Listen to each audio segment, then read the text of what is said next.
Ya, terima kasih Pak Hens. Shalom. Halo. Selamat malam Bapak Ibu. Shalom, Pak Stefanus. Luar Hadir biasa. dalam Zoom meeting malam hari ini. Dan juga buat teman-teman yang sedang mendengarkan dan mengikutinya lewat live streaming melalui Facebook. Selamat malam. Nah, Bapak Ibu, kiranya damai sejahtera dan sukacita dari Allah Bapa dan kasih karunia dari Tuhan Yesus Kristus serta persekutuan yang manis dengan Roh Kudus beserta dengan kita sekarang dan sampai selama-lamanya. Amin. Nah, Bapak Ibu, malam hari ini kita akan kembali melanjutkan pembahasan firman Tuhan yang telah saya sampaikan berturut-turut yang lalu dengan tema yang sama, dan malam hari ini kita akan lanjutkan bagian firman Tuhan yang keempat. Saya percaya firman Tuhan yang telah disampaikan itu tidak akan berlalu dengan sia-sia. Karena setiap kata dan kalimat firman Tuhan itu akan yang disampaikan itu ya dan amin. Tidak ada satu kalimat pun, tidak ada satu kata pun, tidak ada satu titik, tidak ada satu iota pun firman Tuhan itu berlalu dengan sia-sia. Tetapi pasti terjadi dalam kehidupan. Nah, malam hari ini Bapak Ibu, kita akan melanjutkan pembahasan firman Tuhan ini bersama-sama, yaitu dengan tema hidup mengenal kepada Allah atau hidup di dalam perkenanan Allah. Bapak Ibu, saya mau mengingatkan sedikit tentang apa yang sudah saya sampaikan supaya kita boleh direview kembali apa yang sudah saya sampaikan di minggu-minggu yang lalu supaya kita dapat kembali mengingatnya. Nah, apa itu favor? Apa itu perkenanan? Bagaimana hidup Bapak Ibu dapat berkenan kepada Allah? Apakah perbedaan antara perkenanan dengan kasih karunia? Dikatakan di dalam Efesus 2 ayat 8, sebab karena kasih karunia kamu diselamatkan oleh iman. Itu bukan hasil usahamu, tetapi pemberian Allah. Itu bukan hasil pekerjaanmu. Jangan ada orang yang memegahkan diri. Jadi Bapak Ibu, kasih karunia itu adalah pemberian Allah secara gratis. Dan ini adalah inisiatif Allah. Dan yang paling besar yang kita terima adalah keselamatan hidup. Kemudian Bapak Ibu, apa bedanya dengan favor atau perkenanan? Dan perkenanan itu harus timbul dari Bapak Ibu sendiri. Perkenanan itu yang membedakan anugerah, grace, kasih karunia dan perkenanan adalah tindakan dari kita semua. Bapak Ibu. Favor atau perkenanan Allah itu harus keluar dari dalam diri kita. Itulah yang membedakan Bapak Ibu, saudara dan saya.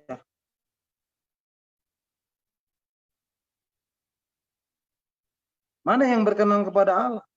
Dalam Alkitab ada 3 tokoh yang dikatakan berkenan kepada Allah. Yang pertama adalah Henok. Di dalam Ibrani 11 ayat 5 dikatakan karena iman Henok terangkat supaya ia tidak mengalami kematian dan ia tidak ditemukan karena Allah telah mengangkatnya. Sebab sebelum ia terangkat, ia memperoleh kesaksian bahwa ia berkenan kepada Allah. Dan kita sudah membahasnya itu di bagian pertama. Kemudian yang kedua, yang pasti adalah Tuhan Yesus sendiri. Bahkan Allah secara langsung melalui rohnya seperti burung merpati turun ke atasnya. Dan ini ditulis di dalam Matius pasal 3 ayat yang ke-16 dan 17. Dan juga di dalam Matius pasal 17 ayat 1 dan 5. Dan ini pun kita telah membahasnya 2 minggu berturut-turut. Dan yang ketiga adalah Daud. Dan malam hari ini kita akan membahas tokoh yang ketiga adalah Daud. Nah, Bapak Ibu, tokoh yang ketiga yang disebut Allah yang hidupnya berkenan pada Allah adalah Daud. Daud adalah seorang yang dikasihi Allah. Daud adalah seorang yang hatinya selalu mengejar hati Allah. Hanya Daud seorang yang lebih sering disebut-sebut di dalam perjanjian baru daripada tokoh-tokoh perjanjian lama lainnya. Daud adalah seorang penyair. Daud adalah seorang pemain musik. Daud adalah seorang prajurit yang gagah berani. Daud seorang negarawan. Daud menjadi terkenal sebagai salah satu anak Allah yang paling hebat di dalam pertempuran. Dia adalah model keyakinan yang tak terkalahkan. Di dalam mengambil keputusan, dia menimbang dengan hikmat dan keadilan. Di dalam kesendiriannya dia menulis dan menunjukkan kerapuhan yang transparan dan kepercayaan tanpa bersuara. Di dalam persahabatan dia setia sampai akhir. Baik sebagai gembala yang rendah hati maupun sebagai pemain musik Raja Saul yang tidak dikenal. Dia tetap setia dan dapat dipercaya. Bahkan ketika dia dinaikkan sampai pada posisi yang lebih tinggi dan yang paling tinggi di negerinya, Daud tetap menunjukkan integritas dan kerendahan hatinya. Tetapi Daud tidaklah sempurna. Setelah mendapatkan kepercayaan dan rasa hormat dari rakyatnya, ia mempertaruhkan semuanya dengan kenikmatan hawa nafsu yang hanya sesaat dan sikap memihak kepada seorang pemimpin, daripada seorang pemimpin. Tetapi Daud, dia seorang pria yang hebat. Walaupun jauh daripada kesempurnaan, Daud menjalani hidupnya. Daud menjalani kehidupannya dengan kekuatan yang layak ditiru. Dan kita membutuhkan seorang panutan yang layak untuk kita teladani. Nah, Bapak Ibu, di dalam surat Kisah Para Rasul 13 ayat 22, Kisah Rasul pasal 13 ayat 22, mungkin Pak Hen bisa bantu untuk menayangkannya. Di dalam Kisah Rasul pasal 13 ayat 22, mengatakan, setelah Saul disingkirkan, Allah mengangkat Daud menjadi raja mereka.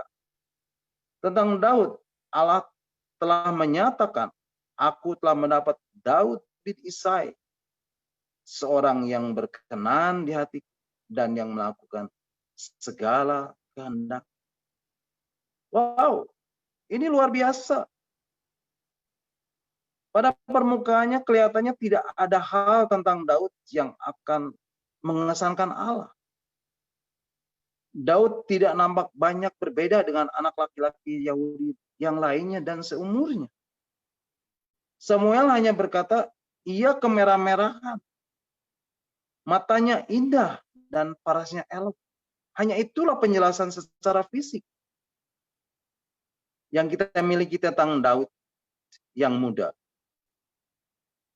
Penampilan Daud kelihatannya tidak membuatnya menjadi istimewa. Dia tidak lebih daripada seorang gembala yang masih sangat muda dan tinggal di desa kecil Bethlehem. Tetapi sebetulnya Allah berkata, kau memiliki apa yang aku cari, anak muda. Engkaulah Raja Israel untuk masa depan. Bahkan dikatakan ayahnya pun tidak berniat mengikut sertakannya ketika Samuel datang ke rumahnya. Sampai Samuel berkata, "Inikah semua anakmu?" Lalu Isai berkata, "Oh iya, ada anak yang bungsu. Dia sedang mengembalakan domba di padang. Pergi dan jemputlah dia," kata Samuel. Dan tiba-tiba anak muda yang tidak berarti ini, anak yang tidak pernah diikutsertakan oleh ayahnya sendiri,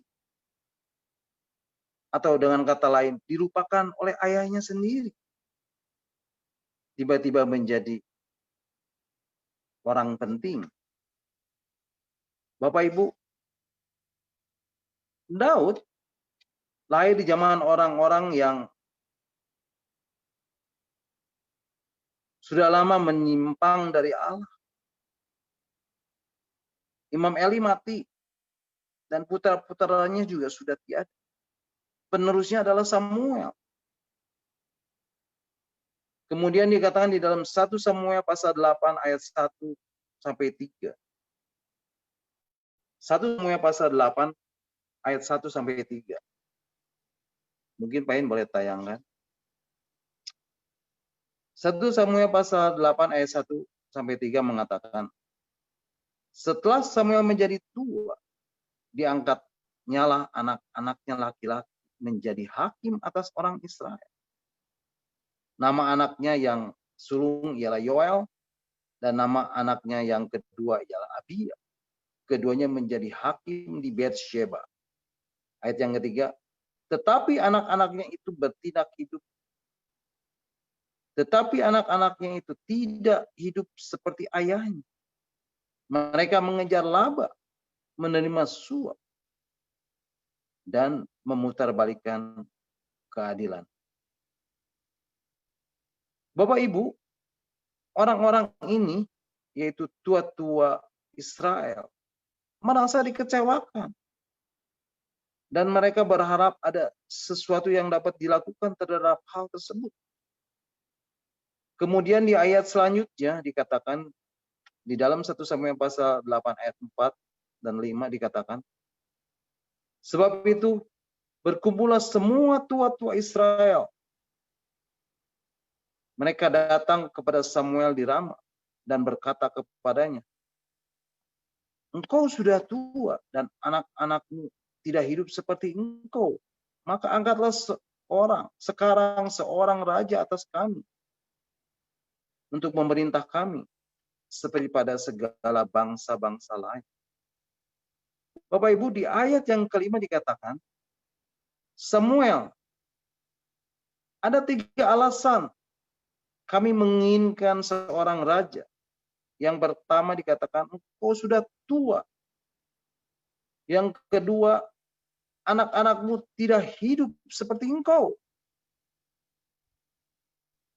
Maka angkatlah sekarang seorang raja atas kami untuk memerintah kami seperti pada segala bangsa-bangsa lain. Dikatakan, mungkin tua-tua mengatakan, kami sudah bosan menyembah Allah yang tidak kelihatan. Semua orang mengatakan, di mana raja kalian? Dan kami harus mengatakan, oh iya, dia berada di surga. Kami menginginkan seorang pemimpin di bumi ini. Samuel, kami ingin menjadi sama seperti bangsa-bangsa yang lain. Karena hal ini menghancurkan hati Samuel. Dan Samuel datang menghadap Allah dan mendoakan hal itu. Di dalam 1 Samuel pasal 8 ayat yang ke-7 dan yang ke-9 dikatakan, 1 Samuel pasal 8 ayat yang ke-7 dikatakan, dengarkanlah perkataan itu dalam segala hal yang dikatakan mereka kepadamu. Sebab bukan engkau yang mereka tolak, tetapi akulah yang mereka tolak. Supaya jangan aku menjadi raja atas mereka. Kemudian ayat yang ke-9 dikatakan, ayat ke-9. Oleh sebab itu, dengarkanlah permintaan mereka. Hanya peringatkanlah mereka dengan sungguh-sungguh dan beritahukanlah kepada mereka apa yang menjadi hak raja yang akan memerintah mereka. Akhirnya, dipilihlah Saul menjadi raja atas Israel. Bapak Ibu, nanti bisa baca riwayat Saul ini di dalam 1 Samuel pasal 8 sampai 1 Samuel pasal 15. Nah, Bapak Ibu, Daud lahir sekitar 10 tahun setelah Saul menjadi raja. Daud lahir pada masa-masa orang Israel menyimpang daripada Allah. Dan pada masa-masa labil. Dan lebih buruk lagi, mereka menjadi kecewa dengan pemimpin, dengan raja yang mereka yang pilih sendiri. Seperti yang dikatakan di dalam 1 Samuel pasal 13. Ayat yang ke-13 dan 14. 1 Samuel pasal 13 ayat 13 dan 14 mengatakan. Kata Samuel kepada Saul, perbuatanmu itu bodoh. Engkau tidak mengikuti perintah Tuhan Allahmu yang diperintahkannya kepada. Sebab sedianya Tuhan mengokohkan kerajaanmu atas orang Israel untuk selama-lamanya. Ayat yang 14 katakan, tetapi sekarang kerajaanmu tidak akan tetap. Tuhan telah memilih seorang yang berkenan di hatinya. Dan Tuhan telah menunjukkan dia menjadi raja atas umatnya. Karena engkau tidak mengikuti apa yang diperintahkan Tuhan kepadamu. Nah, Bapak Ibu, perhatikan kata di dalam ayat 14. 1 Samuel pasal 13 ayat 14. Dikatakan, seorang. Hanya seorang. Tetapi betapa hebatnya orang itu. Dialah Daud. Nah, Bapak Ibu, kalau kita perhatikan di dalam Alkitab, tulisan mengenai Daud ini lebih banyak daripada tokoh-tokoh Alkitab lain. Abraham mempunyai 14 pasal yang dipersembahkan di dalam kehidupannya. Yusuf mempunyai 14 pasal yang dipersembahkan di dalam kehidupannya. Yakub mempunyai 11 pasal. Elia mempunyai 10 pasal. Tetapi kepada Daud ada 66 pasal dan 59 referensi hidup di dalam perjanjian baru. Dan disertai dengan kenyataan bahwa di dalam 2 kesempatan secara khusus, yaitu di dalam Kisah Rasul pasal 13 dan di dalam Samuel pasal 13 ayat 14. Daud disebut seorang yang berkenan di hati Allah. Nah, Bapak Ibu, apa yang membuat Daud menjadi seorang yang berkenan di hati Allah? Yang pertama, yang Allah lihat di dalam diri Daud adalah hati. Yang Allah lihat di dalam diri Daud adalah spiritualitas. Yang Allah lihat di dalam diri Daud adalah sesuatu yang berhubungan dengan jiwa. Sesuatu yang berhubungan dengan roh. Dan sesuatu yang berhubungan dengan batin. Allah mencari seorang yang berkenan di hatinya. Apakah artinya menjadi seorang yang berkenan di hati Allah? Artinya seorang yang mempunyai hidup yang seirama dengan Allah. Artinya seorang yang tahu persis apa yang menjadi isi hati Allah. Seorang yang tahu persis apa yang menjadi kehendak Allah. Dan seorang yang bersungguh hati kepada Dia. Dan Daud di dalam kisah Rasul pasal 13 ayat 22 tadi dikatakan, aku telah mendapat Daud bin Isai, seorang yang berkenan di hati dan melakukan segala kehendakku. Menjadi berkenan di hati Allah artinya hidup seirama dengan Allah. tahu persis apa yang menjadi isi hati Allah, tahu persis apa yang menjadi kehendaknya, dan bersungguh hati kepadanya. Jadi, ketika kehidupan spiritualitas seseorang semakin mendalam, artinya dia memiliki hati yang peka terhadap hal-hal yang berkaitan dengan Allah, sehingga hidupnya boleh berkenan di hati Allah. Nah, Bapak Ibu, apakah yang Allah cari untuk menjadi orang yang berkenan di hatinya? Di dalam 2 Tawarikh 16 ayat 9a dikatakan, Pak En bisa tolong bantu. 2 Tawarikh 16 ayat 9a mengatakan,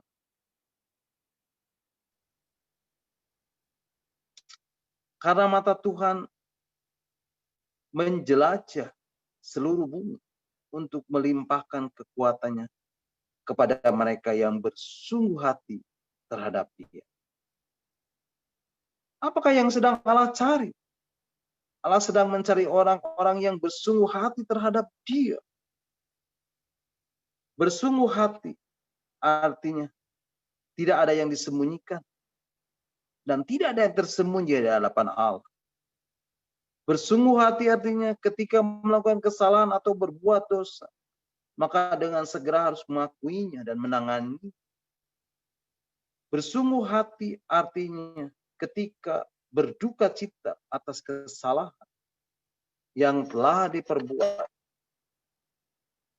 dan mendukakan Allah, maka haruslah segera menaruh perhatian terhadap hal tersebut. Hal yang mendukakan Allah tersebut. Dan rindu untuk menyenangkan Allah dengan kembali ke jalan yang benar dan melakukan perbuatan-perbuatan yang benar. Daud adalah seorang yang bersungguh hati. Dan Allah melihat di dalam diri Daud ada hati yang bersungguh-sungguh untuk mencari Allah. Dan untuk mendapatkan kekuatan dari Allah. Allah melihat Daud adalah seorang yang bersungguh hati mencari Allah. Inilah yang membuat Tuhan berkenan kepada Daud. Dan Daud dikatakan, dia berkenan di hati Allah. Yang kedua, yang Allah lihat di dalam diri Daud adalah kerendahan hati. Daud seorang yang memiliki kerendahan hati. Daud seorang yang memiliki hati seorang hamba. Ketika seseorang mempunyai hati seorang hamba, artinya dia seorang yang rendah hati. Seorang yang memiliki kerendahan hati. Seorang yang mempunyai hati seorang hamba. Adalah seorang yang memiliki kerendahan hati dan bertindak seperti yang diperintahkan. Dan tidak pernah memberontak. Tetapi menuruti dan melayani dengan setia. Dan tidak pernah bersuara. Itulah Daud.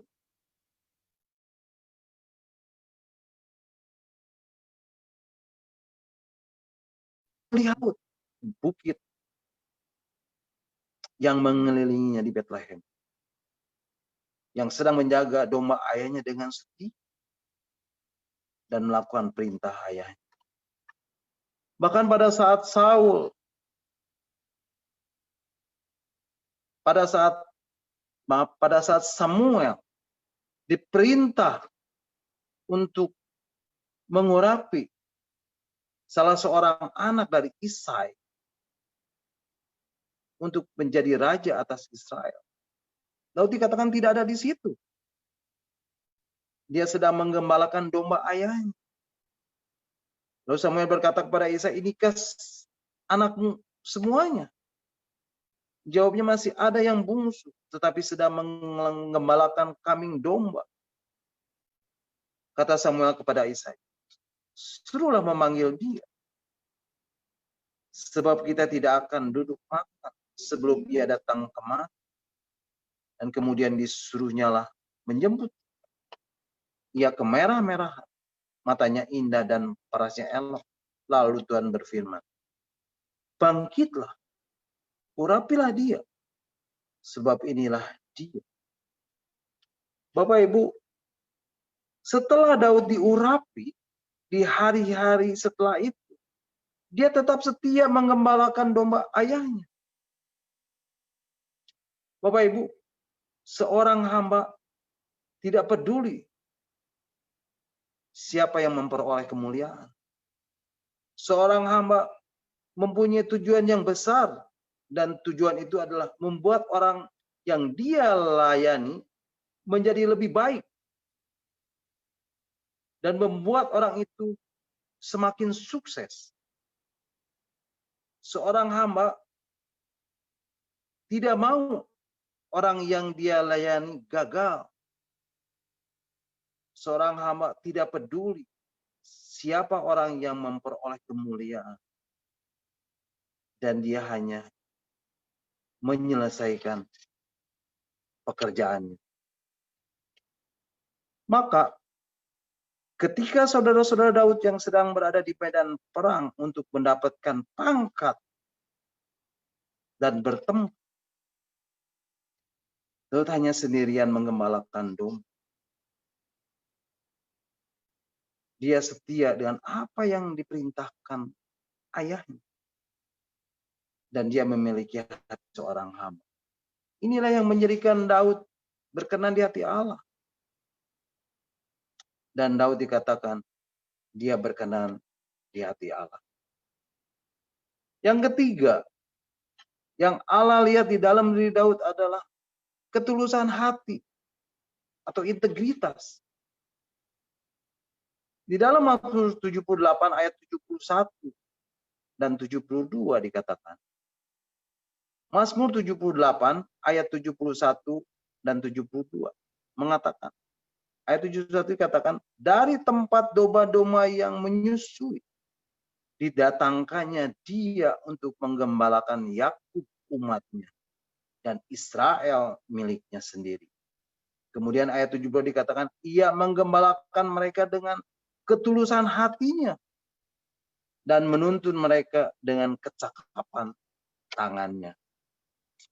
Jadi Bapak Ibu, di sini dikatakan ia menggembalakan mereka, yaitu umat Israel, dengan ketulusan hatinya. Ketulusan hati.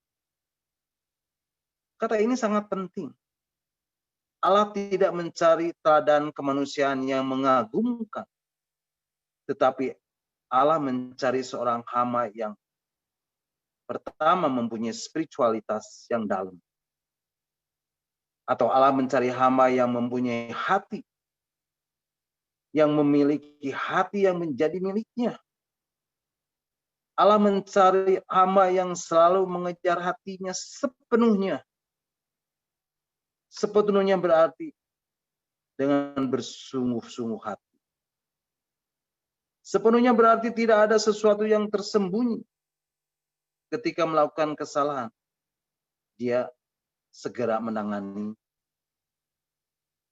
Tidak peduli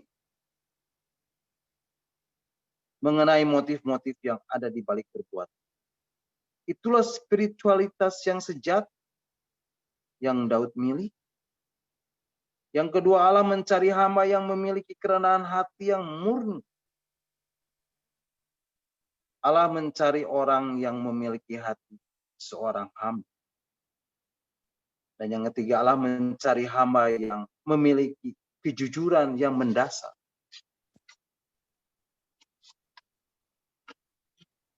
Yaitu yang memiliki ketulusan hati atau integritas. Tulus hati artinya sungguh dan bersih hati. Tulus hati artinya benar-benar keluar dari hati yang suci. Tulus hati artinya jujur. Artinya tidak berpura-pura. Artinya murni.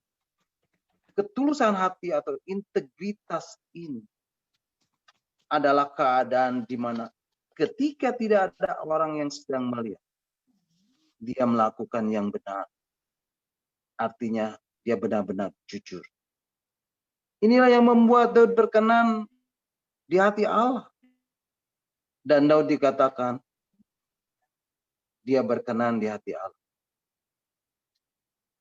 Kemudian yang keempat, yang Allah di dalam diri Daud adalah kecintaannya kepada Allah.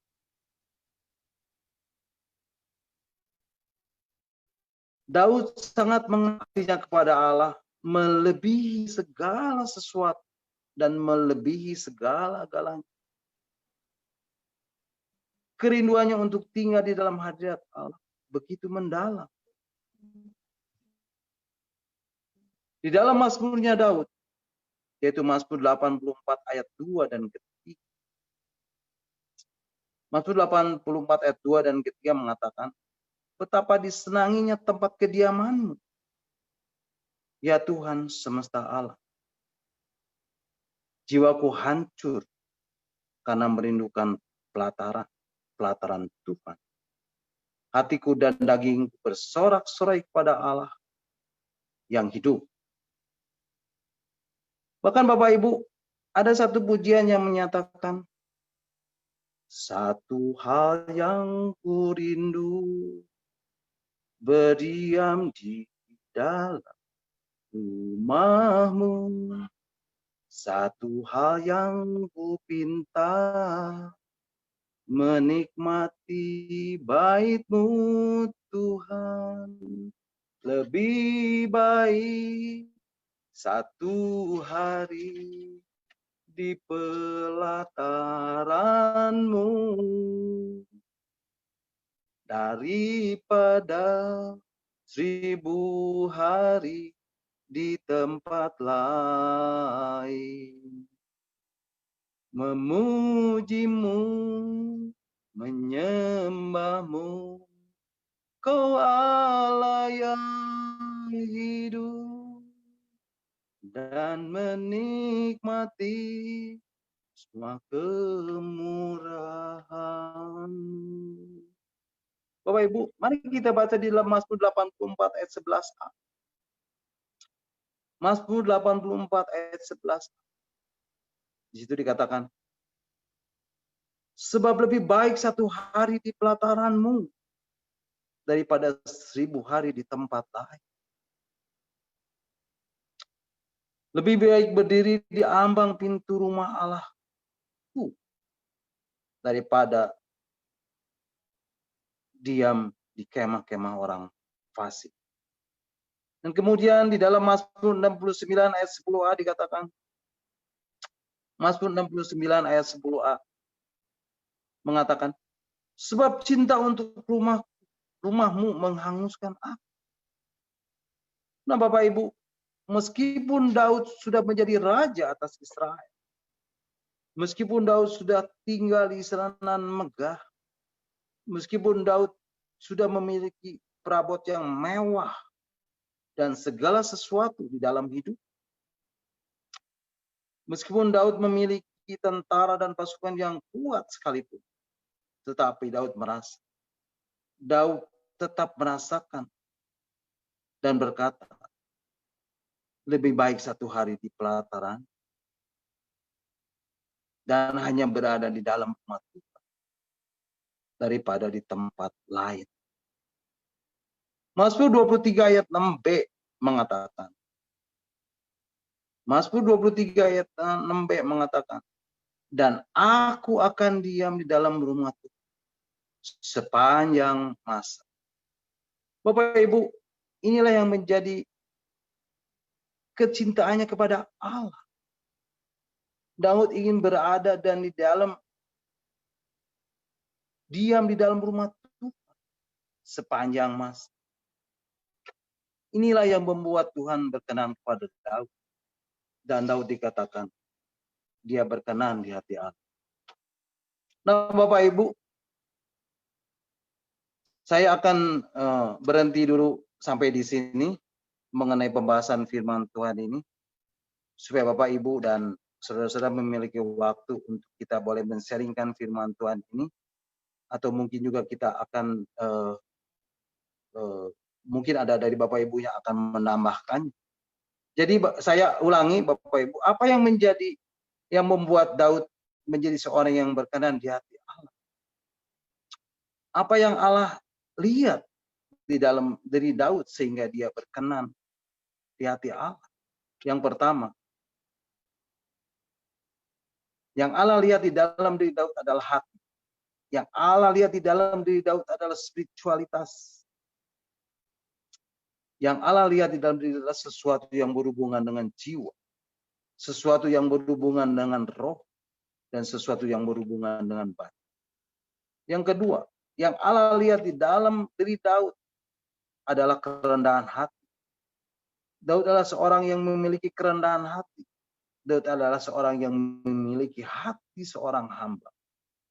Yang ketiga, yang Allah lihat di dalam diri Daud adalah kerendahan hati atau integritas.